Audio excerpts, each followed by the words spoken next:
Claramente queremos hoy día abordar una noticia, ¿no?, que ha estado en la palestra sobre la JUNAEB, que es la Junta Nacional de Auxilio Escolar y Becas, por si ustedes no sabían, ¿no?, qué significaba eso, del Ministerio de Educación, y que han habido dos noticias al respecto, porque la Contraloría rechazó un contrato para la beca de alimentación de educación superior, y que este ente fiscalizador, determinó que el proceso de adjudicación para la prestación del servicio de la beca no se ajustaba a derecho, ¿no?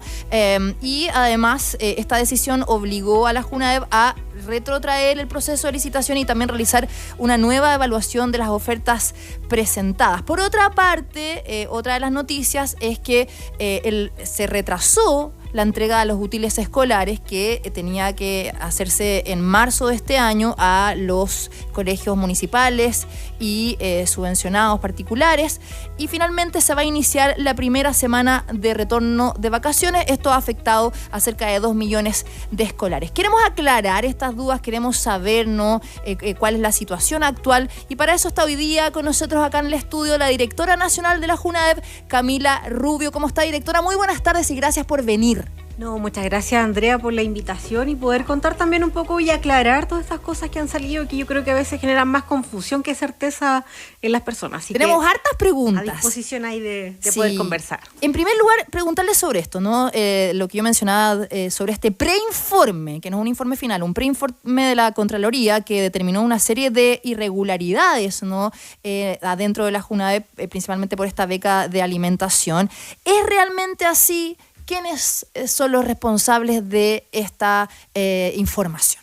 Ya, mira, primero, para aclarar esto, los preinformes, y no solo este, sino cualquier preinforme de la Contraloría, primero tiene un carácter reservado, que no solamente es un carácter reservado para no generar este tipo de confusiones, sino que también tiene que ver con que se levantan una serie de elementos que son hallazgos, como llama la Contraloría, y genera una itinerancia con la área técnica, con este caso, con JUNAEB, para poder aclarar, ver las acciones, qué es lo que se ha hecho, o poder justificar algunos elementos. Ningún preinforme te genera categorías como irregularidad o falta administrativa, porque por algo es un preinforme. El que te lo genera es el informe final. Ahora, y esto, el ministro ya lo mencionó también en la Comisión de Educación del Senado. Él habló con la Contralora porque finalmente un preinforme no debiese haberse filtrado. Es un elemento confidencial por lo mismo, porque faltan muchos elementos como para poder generar juicios finales en torno a esto. Eso implicó que tanto la Contraloría como nosotros también iniciamos acciones administrativas, sumario administrativo de por qué se filtra esta información, principalmente no porque se quiera ocultar, sino porque por la legalidad del documento. Es de carácter reservado, es de carácter privado, pero principalmente por esto, porque todavía faltan muchos elementos para poder generar juicio. Entonces, primero, el preinforme no te va a hablar de irregularidades, sino que lo que él detecta son elementos que o falta aclarar, o es necesario profundizar, o demostrar cuáles son las acciones o correcciones que tiene que hacer el servicio. En esa materia, claro, se filtra el preinforme, pero no se filtra nuestra respuesta. Nosotros dimos esta respuesta a este preinforme en el mes de mayo, que no solamente damos respuesta desde la perspectiva de poder aclarar ciertas dudas, ciertos montos, ciertas situaciones, justificar administrativamente con contratos, sino que también justificar cuáles son las acciones que se han hecho, las acciones administrativas en caso de que hay que corregir ciertos elementos, las acciones principalmente como, claro, administrativas que justifiquen y cómo se corrige lo que exista un error, porque siempre pueden existir errores y eso es parte como natural de un proceso, pero tenemos que ver cuáles son los hallazgos y cuáles son los elementos que aquí se empiezan a recoger. Claro, ¿y cuándo se debería entregar este informe final? Y en el caso de que en el informe final sigan habiendo irregularidades, según la Contraloría, ¿cómo enfrentaría esto JUNAEB? Sí, mira, el informe final desconozco cuándo se entrega, porque esos son plazos que tiene la Contraloría. Parte de los elementos que nosotros le pedimos a la Contraloría, que tenía que analizar como las materias de los periodos completos, entonces eso significa que es harta base de datos, es harta información, entonces ahí desconocemos cuáles son los tiempos. La Contraloría en este caso no tiene tiempos legales para poder decir cuánto es lo que se demora en poder tener este informe final, y en este caso también es importante señalar que acá nosotros también le pedimos este informe el año pasado a la Contraloría, de que pudiese hacer este informe a partir de que el año pasado también se hizo algunas acusaciones a JUNAEB en un periodo muy similar. Entonces nosotros también proactivamente le pedimos a la Contraloría que hiciera un informe, y justamente con ese sentido de poder identificar y clarificar, generar las acciones que hay que generar. Y en ese sentido, si el informe tuviera algunos elementos que sea necesario poder corregir, bueno, hay que ver primero cuáles son los resultados de ese informe. Siempre hay hartos pasos más que seguir. Hay etapas de ajuste, por ejemplo, con la empresa. Siempre con la empresa, y en el caso de Junaev, que es un programa tan complejo, muchas veces se les paga de más o de menos. Es parte del proceso que está arreglado en la fase de licitación. No es algo que pase ahora ni que ha pasado en este último tiempo, sino que es algo que está arreglado. Y en esa etapa de ajuste siempre se corrigen cuando existen, por ejemplo, diferencias de pago. Muchas veces la Junaev debe recurso a alguna empresa, otras veces las empresas nos deben, por eso existen boletas de garantías también que garantizan toda la revisión de estos procesos, entonces faltan pasos en ese sentido. Si hay acciones administrativas que hay que generar, por ejemplo, sumario o levantar eventuales responsabilidades, también hay que hacerlas, o sea, en ese sentido nosotros no vamos a tener problemas en hacerlas, y si hay otros elementos como, por ejemplo, falta algún procedimiento, falta algún manual, también tenemos que trabajarlo, y es parte un poco de las acciones que tenemos que trabajar. Entonces, yo primero creo que es importante no confundir, porque después se generan, y además se dan muchas cifras, entonces se distorsiona mucho la información. Esperar el resultado del informe final, esperar que las instituciones, tanto nosotros en el marco de nuestra respuesta como la Contraloría, podamos funcionar con tranquilidad, y cuando tengamos el informe final, analizar las acciones, porque todavía tenemos camino, claro, y tenemos espacio para poder corregirlo. Estamos conversando con Camila Rubio, la directora nacional de Junaev, sobre lo que usted mencionaba, directora, y lo que también identificó la Contraloría, que tiene que ver con esto, ¿no? Con disparidades en los criterios utilizados por la comisión evaluadora para analizar las propuestas de los oferentes, y que esta falta de justificación en las diferencias de evaluación llevó a este ente Contralor a determinar que el proceso no cumplía con el principio de igualdad de los oferentes, ordenando una nueva evaluación, ¿no? Acá también esto lleva a otro tema que tiene que ver como ¿qué pasa con las licitaciones públicas? ¿Dónde está el problema? Porque acá, por ejemplo, también ha salido, ¿no? Las declaraciones del ex director de Junaev, Jaime Toá, que dice que, claro, o sea, hay diferencias de miles de millones de pesos en estas compras o en relación a los productos que se han entregado en el caso de las becas de alimentación. Ya, ahí, bueno, lo que tú mencionaste tiene que ver con la beca de alimentación de educación superior, que ese es otro proceso, es una etapa que es bien compleja, porque acá una de las evaluaciones que se hacen es la revisión de más de 50.000 documentos que tienen que ver con los puntos de canje donde los estudiantes hacen su compra, su proceso de compra.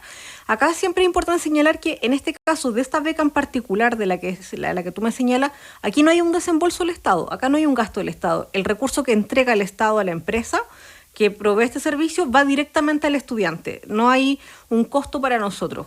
Eso es como un elemento importante poder aclarar. Las empresas no ganan a través del pago que nosotros les generemos. Por tanto, acá no hay un perjuicio de recursos públicos. El dinero que se paga va directamente al estudiante. Okay. ¿Y qué es lo que se generó acá? Claro, en el marco de la revisión de 50.000 documentos, la Contraloría, en un marco de algunos puntos en particular, detectó una diferencia.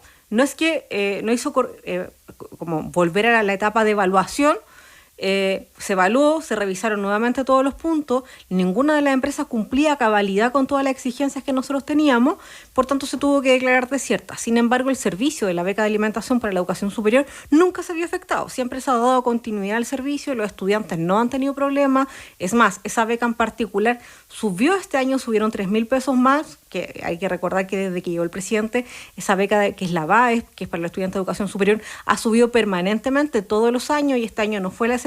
Subieron 3.000 pesos más, que eso se suma ya a los aumentos que tenía anualmente. Entonces es una beca que ha funcionado, que se le ha entregado a los estudiantes, que ellos no han tenido ningún problema para poder recibirla. Bueno, de hecho, cuando fueron las inundaciones hace unas semanas atrás, ¿no? Y se suspendieron las clases, ¿no? Fueron 2 días seguidos, fue un anuncio muy importante, o sea, cómo los y las estudiantes podían acceder igual a su alimentación yendo a buscarla, ¿no? A ciertos establecimientos, porque no podían acceder a eso en las clases. Sí, las escuelas se mantuvieron abiertas cuando se generó la emergencia, pero además se mantuvieron abiertas como albergues. Junaev cumple un rol en la emergencia, donde entregamos alimentación rápida a los albergues, porque tenemos ya los establecimientos abastecidos, entonces eso nos permitió llegar a mucha comunidad en el marco de la emergencia. Entonces también estamos ahí, nosotros no paramos en ningún momento del año, y las emergencias tampoco. Entonces los estudiantes se van de las escuelas por distintas situaciones. En este caso la emergencia, las escuelas estuvieron abiertas, y además En el caso de cuando se abrieron albergues, también entregamos alimentación. Ahora pasemos al tema de esta demora de la entrega de los útiles escolares, ¿no? Que se anunció que cerca de 2 millones de estudiantes de establecimientos públicos y particulares subvencionados van a recibir recién su kit de útiles escolares una semana después del inicio de las clases post vacaciones de invierno. Kits que tendrían que haberse entregado en marzo de este año y donde efectivamente muchas familias que son vulnerables tuvieron que invertir en comprar esos kits, ¿no? Que son desde lápices, cuadernos, bueno, y otras cosas, ¿no? Quería preguntarle sobre eso, directora. ¿Cuál es un poco la autocrítica quizás que se hace, Junaev, o qué pasó acá que finalmente no van a llegar a tiempo estos útiles escolares para estas familias que nos están escuchando? Ya, mira, primero contarte que estos procesos son muy grandes, partieron en agosto del año pasado, no es algo que no hayamos planificado ni que se haya hecho con el debido anticipación, son procesos solicitaciones que duran 2 años. Se empezó en agosto del año pasado a trabajar en las bases de licitación para que puedan ser publicadas, tomadas de razón por la Contraloría y todo el proceso legal, que es largo también. Uh-huh. Y cuando se hace el análisis de los productos que llegan en el mes de febrero, los productos que llegan por las 3 empresas que fueron los oferentes que participaron no cumplían con los requisitos y las especificaciones técnicas. Nuestras especificaciones técnicas son muy rigurosas porque tienen que ver con la calidad de los productos, con la materialidad, con la forma. O sea, son muy rigurosas porque y en eso no podemos flexibilizar. Entonces, las 3 empresas, los 3 oferentes no cumplían con estos elementos que son esenciales, que tienen que ver con las características. ¿Cómo qué, por ejemplo? Yo creo que es importante entender de qué se trata. O sea, ¿en qué consiste un kit escolar? Y por otra parte, o sea, ¿por qué termina siendo fallida o desierta esta licitación? Recordemos que las licitaciones no se hacen a través de mercado público y donde hay distintos oferentes que son empresas, llenan todos los requisitos que se pide a través de esta oferta que hace en este caso la Junaev y tienen que cumplir con todo lo que se está solicitando. Finalmente no se llega a ningún oferente que cumpla con esas capacidades. ¿En qué fallan estos oferentes y qué es lo que deben entregar que no entregan? Claro, sí, bueno, tú lo resumiste muy bien, Andrea, como el proceso, que finalmente tienen que ver con que las empresas nos tienen que entregar los antecedentes, pero además nos tienen que entregar la muestra de los productos, porque nosotros tenemos que asegurarnos que no sean productos tóxicos, que la calidad de las témperas, de las plasticinas sean buenas y que cumpla con todas las exigencias nuestras. Y lo que nos pasó es que cuando se analizaron los productos, porque nosotros vemos los productos, o sea, nosotros antes de decir a quién le compramos, además de cumplir con toda la exigencia administrativa, tenemos que ver los productos, los tamaños, las características, y en esto las empresas ahí se equivocaron, no entregaron los productos que nosotros estamos pidiendo. ¿Y cuáles son estos productos? ¿Cómo se componen estos sets? Bueno, son sets distintos según el ciclo. Para parvularia tiene muchos más productos, papeles y otro témpera y otros productos. Luego son más cuadernos, calculadoras, según el ciclo en que esté entre básica, media y parvularia. También entregamos la educación de adultos, entregamos estos sets. Entonces va variando el set. Lamentablemente en esa oportunidad las empresas no cumplían con las características técnicas y tuvimos que declararlo desierto, porque acá también tenemos que resguardar la calidad de los productos que estamos nosotros entregando. No podemos entregar cualquier cosa al final. Claro, pero si se declara desierta, yo tengo entendido que se puede hacer una compra directa en una emergencia, por decirlo así. Entendiendo que han pasado, ¿no? O sea, por ejemplo, abril, mayo, junio, o sea, julio, o sea, son 4 meses de atraso que las familias tuvieron que invertir. Familias que no tienen 50,000 pesos o 30,000 pesos para comprar, ¿ya? ¿Por qué no compran directamente a través, ¿no?, de un oferente directo en una emergencia como esta? A lo mejor quizás no es emergencia para la Junaev, pero quizás para las familias sí lo es. Sí, bueno, lo que pasa es que aquí primero nosotros tenemos que ser rigurosos con la ley de compras públicas. Uh-huh. Tenemos que ser súper exigentes. Nosotros, esto se declaró desierto el 21 de febrero. El 22 de febrero nosotros ya estábamos ingresando a las nuevas bases de licitación para toma de razón de Contraloría. Fue muy rápido, no es que tampoco hayamos dejado espacio para poder resolver este tema. Siempre vamos a preferir hacer una licitación por transparencia y probidad que hacer un trato directo. Que después puede ser cuestionado también. Puede ser cuestionado, pero también es importante dar esa estabilidad, porque si hubiésemos hecho un trato directo, ahora estaríamos conversando porque hicimos un trato directo con una empresa determinada. Pero entendiendo que son, ¿cuántos miles de millones de pesos? 24.000 millones en 2 años. Eso. Entonces son montos elevados, pero no solamente tiene que ver con los montos, sino claro, con las justificaciones que la ley te permite también hacer los tratos directos. Por ejemplo, cuando hubo los incendios ahora en Valparaíso, nosotros entregamos útiles escolares. hicimos un trato directo, porque sí, ahí pudimos ocupar la causal de emergencia, dado que había una declaración de emergencia de parte del Estado en esa región. Entonces ellos, los estudiantes de esa región ya tienen sus útiles escolares, por eso hay estudiantes que ya lo tienen. Ya, o sea, esto no es emergencia. Para entender en el fondo qué es lo que es emergencia, cuando 4 meses que no llegan los útiles puede ser para muchas personas, obviamente, una situación súper compleja. No, la emergencia también es o sea, la importancia para nosotras es igual que para las familias. Perfecto. Ahora, ¿quién define lo que es una emergencia y qué no? Eso está definido por la ley, más allá de nuestras apreciaciones. Y como es importante, por eso cuando se declara desierto, al otro día estábamos ingresando las nuevas bases de licitación que luego salieron de Contraloría y ya están en procesos que están adjudicados. Son procesos que no fueron cuestionados por la Contraloría, no tuvo cuestionamiento, sino que tuvo Cumplieron. que ver. Se cumplió, se adjudicó, y eso está operando y eso nos permite ya entregar los útiles ahora a la vuelta de vacaciones. Claro, desde el 8 de julio. Ahora es muy importante para quienes nos están escuchando. Chile es un país largo, tiene muchas regiones, la distribución de los útiles escolares me imagino que no va a ser al mismo tiempo. No es que desde el 8 al 12 de julio van a llegar a todos los territorios, a todos los establecimientos educacionales. ¿Cómo hacer esa distribución? Sí. ¿Cuánto podría demorar? Sí, a ver, eso nunca ha pasado en ningún proceso de licitación. De hecho, nosotros estamos entregando computadores, por ejemplo, que empezamos a entregar los computadores antes de las vacaciones. Tuvimos que parar para las vacaciones y ahora volvemos. Entonces, nunca los procesos son tan grandes que es imposible que en pocos días tengamos en todo Chile la entrega. Ahora, es muy diverso porque, claro, en las zonas centrales es más fácil y más rápido poder llegar, pero hay zonas más extremas, es más difícil llegar, hay que ver las condiciones climáticas y ahí hay localidades donde a veces hay mayor dificultad. Entonces, claro, en una semana esto no va a estar, eso sería mentirle, pero eso es algo que nunca ha pasado tampoco. ¿Van a compensar a las familias por este gasto? ¿Está pensado eso? No está pensado compensarlo. Sin embargo, creemos que aunque esté llegando en el segundo semestre, son productos y son elementos que van a ser bien utilizados por los estudiantes, que van a ser bien recibidos por las familias. Siempre ha sido bien recibido, siempre ha sido un complemento a lo que las familias también entregan. No es la totalidad de útiles escolares, entonces sabemos que va a tener un buen uso. Directora, también preguntarle, porque la UDI pidió una comisión investigadora por denuncias de la JUNAEV y este retraso en la entrega de los útiles escolares, ¿no? Quería preguntarle sobre eso. ¿Cómo ustedes están dispuestos a ir a abordar esta temática? También, o sea, si es que hay algún mea culpa también, ¿no? De ir a abordar esta temática que se está cuestionando. Sí, mira, acá siempre hay un mea culpa en el sentido de que, claro, estamos entregando tarde los útiles, siempre es ideal. ¿Cómo se corrige esto? Porque son licitaciones para 2 años, por tanto este problema no va a estar el próximo año.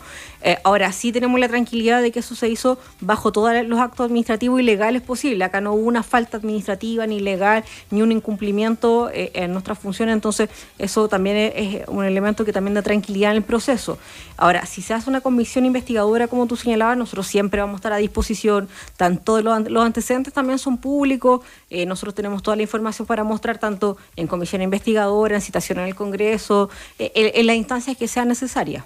Ya para cerrar, porque tenemos que ir despidiéndonos, se nos pasa el tiempo, preguntarle sobre este proyecto de ley de alimentación escolar y también otras becas que ustedes están desarrollando, que también es muy importante, ¿no? O sea, de que esto ya sea ley.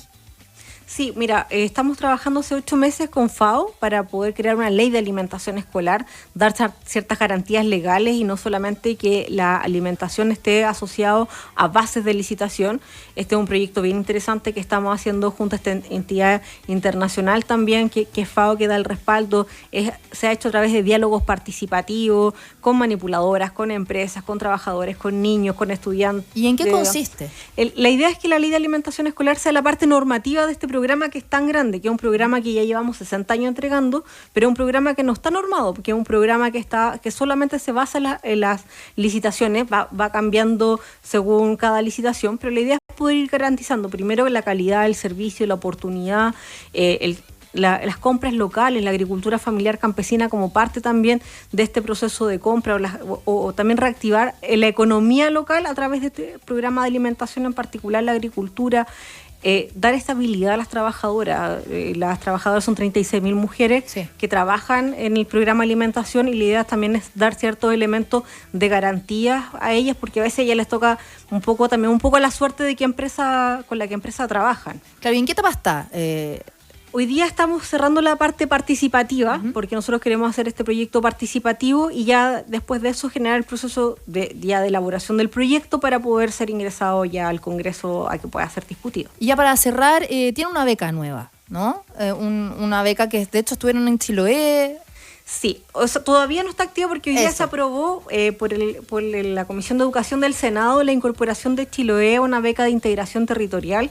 Aún faltan etapas, pero cada vez menos. Ya fue aprobada por la Cámara, ahora faltaba la etapa del Senado, y una vez que ya esté aprobada, que esperamos que sea en un corto plazo, poder incorporar a aquellos estudiantes que viven en Chiloé, que a veces no tienen la oferta educativa o la que ellos quieren poder estudiar. Entonces esta va a ser una beca es una beca de mantención para que puedan ir a otras regiones, para que puedan estudiar, y esto evidentemente genera una justicia territorial importante. Bueno, le agradecemos a la directora nacional de la Junta Nacional de Auxilio Escolar y Becas, la JUNAEV, Camila Rubio, por haber estado hoy día aquí en Tu Nuevo ADN contestando todas estas preguntas. Muchas gracias, directora, por estar acá. Muchas gracias a ustedes. Que estén muy bien. Nos vamos agradeciendo a los auspiciadores. Llega Mauricio Bustamante con Carla Zunino en la prueba de ADN para seguir con el análisis de la actualidad nacional. Hasta mañana, que estén muy bien. Chau, chau.